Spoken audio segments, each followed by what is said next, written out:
سلطان رائی صاحب، یوسف خان صاحب، اقبال حسن صاحب، یا جو جتنے سینئر لوگ تھے وہ ان لوگوں کو نا کام کا پتہ بھی تھا اور ٹائمنگ کا پتہ تھا. آج کل کی جو نئی پوت آئی ہے جس میں ہم یہ نئے فنکاروں کا ذکر کرتے ہیں، انہوں نے بھی اپنے ٹائم پہ، شان نے بھی بہت کام کیا، لیکن ان لوگوں میں تھوڑا سا ٹائمنگ کا نا وہ سیٹ اپ نہیں بنا جو ان لوگوں میں تھا. اور میں یہی سمجھتی ہوں کہ وہ آرٹسٹ بہت کامیاب ہے کہ جو اپنے ٹائمنگ کا خیال کرتا ہے. لوگ مذاق کرتے تھے جب ہم لوگ شباب اسٹوڈیو میں جا کے بڑے بڑے فنکار ادھر شوٹنگ کر رہے ہوتے تھے تو میں جا کے وہ یاز کے ساتھ گانا کرتی تھی، تیرا عشق نے چاہے گلی گلی، تو لوگ ڈار صاحب کو بھی یہ کہتے تھے یار ڈار صاحب کو کیا ہو گیا. تو انہی لوگوں نے بعد میں یہ کہا کہ اسلم ڈار نے چڑیوں سے باز مروا دیے. السلام علیکم ناظرین، آپ دیکھ رہے ہیں ایمرا نیوز اور میں ہوں آپ کا میزبان طاہر بخاری. آج ہمارے ساتھ موجود ہیں پاکستانی فلم انڈسٹری کی سینئر اداکارہ دردانہ رحمان، جنہوں نے سینکڑوں فلموں میں اپنے فن کا لوہا منوایا. اچھا میڈم، پہلے یہ بتائیے کہ آپ سینئر اداکار جو ہیں ان کو تو سوشل میڈیا کا اتنا پتہ ہی نہیں، تو آپ آج کل بہت اچانک ہو گئی، کیسے؟ طاہر صاحب دیکھیں، آپ کو پتہ ہے بیچ میں میرا کام میں بہت گیپ آیا.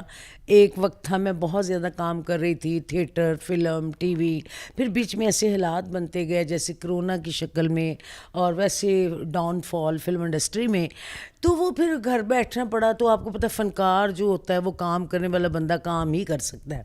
پھر میں نے ایسے بیٹھے بیٹھے سوچا میں کہ میں کچھ نہ کچھ کروں. تو اچانک میرے ذہن میں آیا، مجھے کسی نے کوئی مشورہ بھی دیا کہ آپ ایسا کریں، اپنا یوٹیوب چینل بنائیں، اپنا ٹک ٹاک بنائیں، اس میں آپ مصروف بھی رہیں گی اور آپ کو ارننگ بھی آئے گی. اور پہلے تو مجھے سمجھ نہیں آئی، میں نے کہا چلیں سوچتے ہیں. لوگ کرتے کرتے تو مذاق میں نا ہم لوگوں نے یوٹیوب چینل بنایا.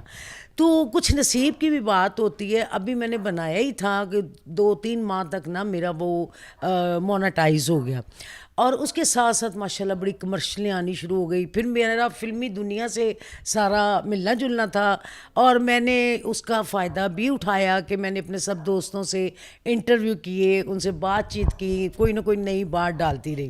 اس میں اب میں آج کل ماشاءاللہ بہت مصروف ہو گئی ہوں، اور ساتھ ساتھ میں فلمی تقریبات میں بھی جاتی ہوں، اور آپ کی کوئی ایونٹ ہوتی ہے میں ضرور پہنچتی ہوں. تو ساتھ ساتھ میں یہ کام. جی بالکل ٹھیک. اچھا میڈم، آپ آتے ہیں آپ کے فن کی طرف. آپ کو سلطان راہی صاحب کے ساتھ آپ نے کام کیا، وحید مراد، شاہد، یعنی اس زمانے کے جو سپر سٹار تھے ان کے ساتھ، اور پھر یہاں آ کے شان کے ساتھ بھی بطور ہیروئن آپ نے کام کیا. جی، تو یہ آپ نے سفر جب طے کیا، ان کے ساتھ کام کرنا کیسا لگا؟ جو نئے آرٹسٹ تھے اس وقت، اب تو وہ بھی پرانے ہو چکے، ان کے ساتھ کیسا لگا آپ کو؟ طاہر صاحب جو پہلے تھے نا، سلطان رائی صاحب، یوسف خان صاحب، اقبال حسن صاحب، یا جو جتنے سینئر لوگ تھے وہ ان لوگوں کو نا کام کا پتہ بھی تھا اور ٹائمنگ کا پتہ تھا. وہ لوگ بڑے شیڈول سے، ٹائمنگ سے، وہ لوگ سنسیئر ہو کے کام کرتے تھے. آج کل کی جو نئی پوت آئی ہے جس میں ہم یہ نئے فنکاروں کا ذکر کرتے ہیں، انہوں نے بھی اپنے ٹائم پہ، شان نے بھی بہت کام کیا، ارباز نے بھی کیا، سعود نے بھی کیا، لیکن ان لوگوں میں تھوڑا سا ٹائمنگ کا نا وہ سیٹ اپ نہیں بنا جو ان لوگوں میں تھا. تو ہمیں بھی آج بھی مجھے وہی عادت پڑی ہوئی ہے کہ مجھے کوئی کہے 10 بجے آنا ہے تو میں 9:30 بجے پہنچ جاتی ہوں، with make up, with dress, کیونکہ ہم لوگوں کو وہی آتے ہیں، وہی ہم لوگ اپنے آپ کو سمجھ کے آج بھی کہ نہیں وہ تو. اور میں یہی سمجھتی ہوں کہ وہ آرٹسٹ بہت کامیاب ہے کہ جو اپنے ٹائمنگ کا خیال کرتا ہے. اچھا، آپ کی جو فلم ہے عشق نہ چاہے گلی گلی، وہ تو آپ کی پہچان ہے، اس کا نام نہ لیا جائے تو میرا خیال پھر زیادتی ہوگی. اچھا، جب وہ فلم بن رہی تھی تو اس وقت آپ کو توقع تھی کہ اتنی ہٹ ہو جائے گی؟ اور بننے سے پہلے آپ کے کیا تاثرات تھے، اور جب بن کے ریلیز ہو گئی تو اس وقت آپ کا ذہن کیا تھا؟ بڑی ڈسہارٹ تھی، اور جسے کہتے ہیں نا کہ مایوس ہو بندہ. لوگ مذاق کرتے تھے جب ہم لوگ شباب اسٹوڈیو میں جا کے بڑے بڑے فنکار ادھر شوٹنگ کر رہے ہوتے تھے تو میں جا کے وہ یاز کے ساتھ گانا کرتی تھی، تیرا عشق نے چاہے گلی گلی، تو لوگ ڈار صاحب کو بھی یہ کہتے تھے یار ڈار صاحب کو کیا ہو گیا، یہ کیا کام کر رہے ہیں. تو وہ جو نا انہوں نے مذاق کرنا تو میرا بھی دل ٹوٹ جانا. تو وہ واقعی ان پروڈکشنوں کے آگے ہماری پروڈکشن تو ایک بالکل چھوٹی سی کمزور سی پروڈکشن تھی، لیکن اس کے ڈائریکٹر اسلم ڈار صاحب تھے، وہ بہت بڑے پروڈیوسر، ڈسٹریبیوٹر، ڈائریکٹر تھے، اور انہیں اپنے آپ پہ یقین تھا، اپنے سبجیکٹ پہ، اپنے میوزک پہ اتنا کانفیڈنس تھا. آپ یقین کریں کہ جن لوگوں نے ہم لوگوں کا مذاق اڑائے یا یہ باتیں کی، تو انہی لوگوں نے بعد میں یہ کہا کہ اسلم ڈار نے چڑیوں سے باز مروا دیے. یعنی بڑی بڑی کاسٹ کی فلمیں فلاپ ہو گئیں، اور یہ ایک چھوٹی سی فلم عشق نچاوے گلی گلی سے ایاز نائک اور میں، اور یہ فلم سپر ہٹ ہو گئی. اچھا، ایاز نائک سے مجھے یاد آیا کہ کیونکہ آپ نے ان کے ساتھ کام کیا ہے، فلمیں کی ہیں، تو ایاز نائک اس وقت بڑا ہٹ تھے، تو پھر اچانک کیوں غائب ہوئے؟ آپ کے علم میں ہے کیا وجہ؟ میرے جہاں تک میرے علم میں یہ ہے کہ جہاں پہ ان کی بات چیت چل رہی تھی شادی کی، اور ان کے والد والدن بہت اچھی تھیں، میری ان سے ملاقاتیں بھی تھیں کیونکہ ہم اسلام آباد شوٹنگ کرنے جاتے تھے تو ان سے ہمارا رابطہ رہتا تھا. وہ جہاں پہ اس کی شادی کی کوئی میرے خیال بات چلی ہے، تو وہاں پہ کچھ اس کو باؤنڈ کیا گیا، تو فلم انڈسٹری کے میں کام نہیں کرنا.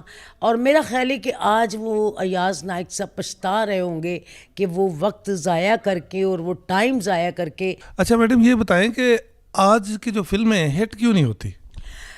طاہر صاحب، یہ بات شاید میں نے کئی دفعہ اپنے لوگوں کو چینلوں پہ یہ بات بھی بتائی، اس لیے کہ آج کل ہٹ یہ فلم اس لیے نہیں ہو رہی کہ دیکھیں پہلے ایک شیڈول ہوتا تھا. ایک کہانی جب بنتی تھی اس میں 3 مہینے director, producer, music director, writer, یہ لوگ بیٹھ کے وہ اسکرپٹ کو تیار کرتے تھے. پھر سمجھے 2-3 مہینے میں میوزک بنتا تھا کہ ہر گانا سچویشن پہ آئے، کیسا ہے. پھر کو 3-4 مہینے میں ڈیٹیں شیٹیں لے کے کہ فلاں ایکٹر کو لینا ہے، اسی کو لینا ہے اس رول کے لیے، اسی کو سوٹ کرنا ہے تو اسی کو لینا ہے. پھر یہ لوگ سارا شیڈول بنا کے ان فنکاروں کو جا کے سائن کرتے تھے، ان سے ڈیٹیں لیتے تھے، ان کو پراپر طریقے سے کہ ہر مہینے کی فلاں تاریخ میں فلاں ایکٹر کی ہمارے پاس ڈیٹس ہیں تو ہم شوٹنگ کریں. جب آپ ایک سکرپٹ پہ اتنی محنت کریں گے، ایک میوزک پہ اتنی محنت کریں گے، اور آپ اچھا کیمرہ مین لیں گے، اچھی ایک پوری بنا کے سیٹنگ جب آپ اس کو پیش کریں گے تو یقیناً وہ چیز اچھی بنے گی. تو آج کا دور یہ ہے کہ میرے پاس پیسے ہیں، آپ کے پاس ہے، جلدی جلدی فلم بنائے جی، انہوں لے لو، انہوں لے لو، انہوں لے لو. یہ کام نہیں ہے، کام وہی تھا. اچھا میڈم، یہ بتائیں کہ آج کل لڑکیوں میں دیکھا جاتا ہے کہ جیلسی بہت ہوتی ہے. جب فلم انڈسٹری عروج پر تھی اور آپ لوگوں کا بھی عروج تھا، تو اس وقت بھی تھا یہ سلسلہ؟ طاہر صاحب دیکھیں، ہر پروفیشنل میں جیلسی ہوتی ہے.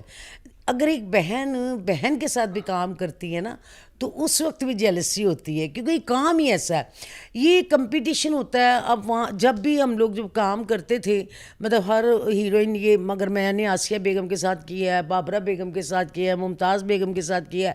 میں نے بھی کوشش کی ہے کہ میں اچھے سے اچھا کام کروں، انہوں نے بھی کوشش کی ہے ہم اچھے سے اچھا کریں. تو تبھی ایک اچھی مووی بنتی تھی جب کمپٹیشن ہوتا تھا.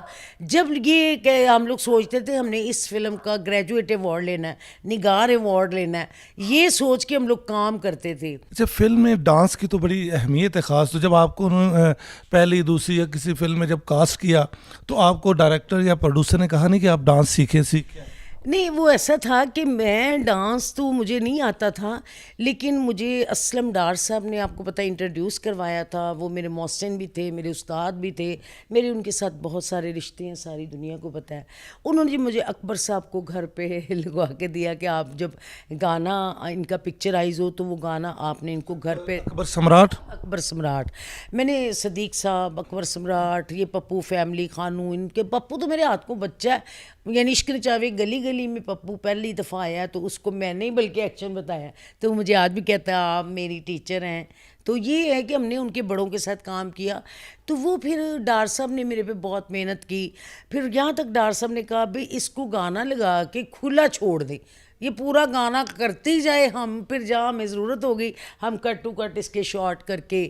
فلم انڈسٹری کے اکثر لوگ کہتے ہیں کہ وحید مراد جو تھے وہ جب گانا پکچرائز کیا جاتا تو ہیروئن کے بہت قریب ہو جاتے تھے، تو آپ بتائیے. جی، یہ حقیقت ہے کہ وہ بڑے رومانٹک قسم کے اور بڑے میٹھے اور دھیمے ہیرو تھے، لیکن اصل میں کچھ ہیرو میرے قریب ہونا بھی چاہتے تھے، لیکن ان کو ڈار صاحب کا بہت خوف ہوتا تھا کہ ڈار صاحب ڈائریکٹر پروڈیوسر اس سے ڈسٹریبیوٹر ہوتے تھے. وہ کہتے تھے یہ لڑکی کو وہ لے کے آئے ہیں, اگر ہم نے کوئی اس کو ذرا سا بھی دیکھا یا تو یہ نا ہمیں کٹ کر دیں. شاہد صاحب کے آپ کو پتہ ہے کتنے رومانٹک ہیرو تھے, انہیں تو 1 منٹ سے پہلے لڑکیوں سے عشق ہو جاتا تھا. ان کے ساتھ میں نے اتنی فلمیں کی کہ اب میں یوٹیوب پہ دیکھتی ہوں کہ میں نے شاہد صاحب کے ساتھ اتنا کام کیا ہے, تو میں حیران ہو گئی. تو آج تک میں یہ بڑے کانفیڈنس سے کہہ سکتی ہوں کہ شاہد صاحب نے کبھی مجھے اس نظر سے نہیں دیکھا, حالانکہ دنیا نے انہیں کہا, لیکن میں آج بھی یہ کہتی ہوں کہ وہ مطلب مجھے رسپیکٹ سے دیکھتے تھے. بلکہ ایک دفعہ تو ایسا ہوا, عشرت بیگم نے مجھ پہ شک کر لیا. انہوں نے کہا کہ آپ جب, انہوں نے کہا کس کی شوٹنگ ہے, انہوں نے کہا دردانہ رحمان کے ساتھ گانا. کہ یہ کیڑی دردانہ رحمان کہ تو روز یہ نالی شوٹنگ تھی. وہ پھر اسپیشل مجھے ملنے آئی بہار بیگم کے ساتھ, تو مجھے کہتی ہیں یہ, میں نے کہا جی دیکھیں بات یہ کہ آپ کو تو پتہ ہے میں ان کو پھر میں نے حقیقت بتائی. پھر اس کے بعد آج بھی میری عشرت کے ساتھ اتنی دوستی ہے. لیکن کسی نہ کسی نے تو آپ کو اظہار محبت کیا ہوگا ڈار صاحب سے چھپ چھپا کے. ہاں جی, میں ماشاءاللہ بڑی ہنسمکھ تھی. میں جس کو دیکھتی تھی ہنستی تھی, مسکراتی تھی. ہر بندہ یہ سمجھتا تھا یہ کچھ ہم سے چاہتی ہے کہ کوئی وہ, لیکن وہ میری عادت تھی ہنسنا بولنا, وہ آج بھی میری نیچر میں ہے. لیکن آپ دیکھیں اس دور میں کون نہیں چاہتا کہ کوئی ہمیں آرٹسٹ, یہاں کوئی لڑکی بھی ملے. تو میرے دور میں بڑے لوگوں نے مجھے ٹرائی وغیرہ کیا, مطلب میرے ساتھ رومانسی باتیں رومانٹک کرنے کی کوشش کی. لیکن میں ہنس کے شوٹنگ کر کے گھر آ کے میں بھول جاتی تھی, کیونکہ مجھے ڈار صاحب نے ایک بات کی تھی کہ جب آپ اسٹوڈیو جائیں آپ اسٹوڈیو کیے, جب آپ گھر آ جائیں آپ نے اسٹوڈیو کو ڈسکس نہیں کرنا, کسی کو اسٹوڈیو کے بندے کو گھر نہیں بلانا. اسٹوڈیو کا کام اسٹوڈیو میں, گھر کی جب آپ ہو جائیں تو پھر گھر میں. بڑے اصولوں والے اور بڑے میں سمجھتی ہوں کہ آج میں جو کچھ بھی ہوں اللہ کے بعد, اپنی ماں کی دعا کے بعد, اسلم ڈار صاحب کا بہت بڑا ہاتھ ہے. اچھا میڈم, جو نئی آنے والی لڑکیاں جو شو بزنس میں آ رہی ہیں, تو آپ ان کو کیا پیغام دیں؟ میں تو ان کو سب سے پہلے یہی پیغام دینا چاہتی ہوں کہ پہلے تو وہ اپنے کام کے ساتھ بہت سنسیئر ہوں, اپنی ٹائمنگ کا بہت خیال رکھیں, اور کوشش کریں کام میں پوری لگن سے اپنا, جیسے آپ کا وہ کریکٹر ہے ویسا آپ کا گیٹ اپ ہو, ویسے ہی آپ کا سیٹ اپ ہو, تو میرا خیال ہے بہت کامیابیاں ملتی ہیں اور انسان دیر تک وہ فیلڈ میں چلتا ہے. ناظرین, آپ نے دردانہ رحمان کی گفتگو سنی. امید ہے کہ آپ محظوظ ہوئے ہوں گے. طاہر بخاری کو دیجیے اجازت. اللہ نگہبان.